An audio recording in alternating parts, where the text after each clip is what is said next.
Welcome student, स्वागत है आपका स्ट्रीम लर्निंग पर। आज हम समझेंगे western school of philosophy Marxism को। So let's see the content of Marxism.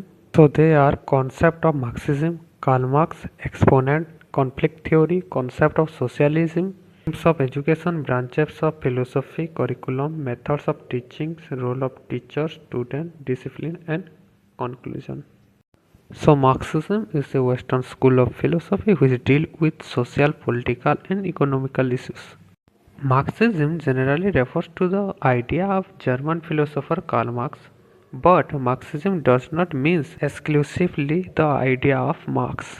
तो अगर हम देखेंगे तो मार्क्सिज्म एक वेस्टर्न स्कूल ऑफ फिलोसफी है जो जर्मन फिलोसोफर कार्ल मार्क्स के चिंताधारा को संदर्भित करता है।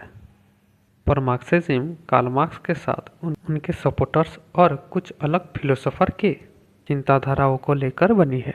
कार्ल मार्क्स ने मार्क्सिज्म के अंदर सोसाइटी को दो भागों में विभाजित किया था, एक रिच क्लास और दूसरा पुअर वर्कर क्लास, जहां पर मार्क्स पुअर क्लास के लिए न्याय चाहते थे। यहाँ पर अगर हम कार्ल मार्क्स की बात करें तो वो एक रिवोल्यूशनरी थिंकर, राइटर और 19वीं शताब्दी के एक फेमस पॉलिटिकल फिलोसोफर थे। तो कम्युनिस्ट मैनिफेस्टो और दास कैपिटल उनके द्वारा लिखी गई दो फेमस बुक है और ये है चीफ एक्सपोनेंट ऑफ मार्क्सिज्म। आप गौर करिएगा, जब भी मार्क्सिज्म की बात आती है तब फ्रेडरिक एंगल्स का भी नाम आता है, जो कि कार्ल मार्क्स के एक बहुत अच्छे दोस्त थे। ये है कार्ल मार्क्स के दो फेमस बुक और उनके साथ फ्रेडरिक एंगल्स। अब अगर हम कॉन्फ्लिक्ट थ्योरी की बात करें तो इस थ्योरी में कार्ल मार्क्स ने सोसाइटी के लिमिटेड रिसोर्स को लेकर रिच और पुअर क्लास के बीच में कॉन्फ्लिक्ट के बारे में बात करते हैं और इस कॉन्फ्लिक्ट थ्योरी में कार्ल मार्क्स कैपिटलिस्ट क्लास को स्टॉकहोम सिंड्रोम से पीड़ित गुलाम बोलते हैं। अब अगर हम मार्क्सिज्म के हिसाब से कॉन्सेप्ट ऑफ सोशलिज्म की बात करें तो सोशलिज्म दो भाग में विभाजित है। पहला यूटोपियन सोशलिस्ट, जो कि कार्ल मार्क्स के पहले मार्क्सिज्म फिलोसफी के समान चिंताधारा रखते थे, और दूसरा साइंटिफिक सोशलिज्म, जो कि कार्ल मार्क्स की चिंताधारा से बनी है, जो कि फर्दर टू पार्ट्स में विभाजित है। पहला इवोल्यूशनरी सोशलिज्म, जो कि शांति की बात करता है और अहिंसा नीति से न्याय की कामना करता है, और दूसरा है रिवोल्यूशनरी सोशलिज्म, जो कि हिंसा के बल पर साडा हक इत्थे रख का मामला है। मतलब यहाँ पर हक के लिए युद्ध करने के लिए मार्क्स कहते हैं।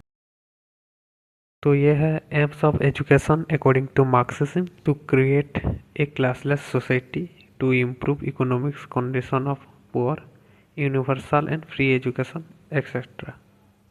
अब अगर हम ब्रांचेस ऑफ मार्क्सिज्म फिलोसफी की बात करें, मेटाफिजिक्स यानी कि reality refers to external material world, यानी कि वो आइडियलिस्टिक कॉन्सेप्ट को रिजेक्ट करते थे और मटेरियल वर्ल्ड को ही रियलिटी मानते थे।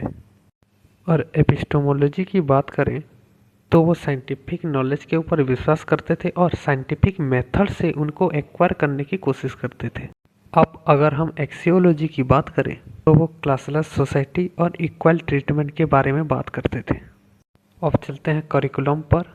मार्क्सिज्म के हिसाब से करिकुलम गवर्नमेंट के द्वारा ही डिसाइड होना चाहिए और वो करिकुलम एक्टिविटी, वोकेशनल और स्किल बेस्ड होना चाहिए।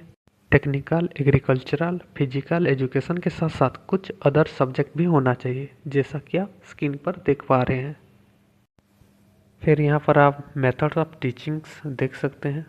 रोल ऑफ टीचर होना चाहिए कि वो स्टूडेंट को इक्वली ट्रीट करे। बेसिकली मार्क्सिज्म हर फील्ड में इक्वलिटी की बात करता है। अब अगर हम रोल ऑफ स्टूडेंट की बात करें तो उसके अंदर सब कुछ जानने की क्यूरियोसिटी होना चाहिए। वो प्रैक्टिस और एक्सपेरिमेंट के थ्रू नॉलेज गेन करेगा और नेचर को एक्सप्लोर करेगा। तो अब अगर हम डिसिप्लिन की बात करें तो मार्क्सिज्म सेल्फ डिसिप्लिन की बात करता है। तो आखिर में कंक्लूजन की बात करें तो Marxism is a living philosophy, thus Marx is dead but Marxism is still alive. Thank you for watching this video. अगर ये वीडियो आपको थोड़ी भी इंफॉर्मेटिव लगी हो तो please do like, share and subscribe.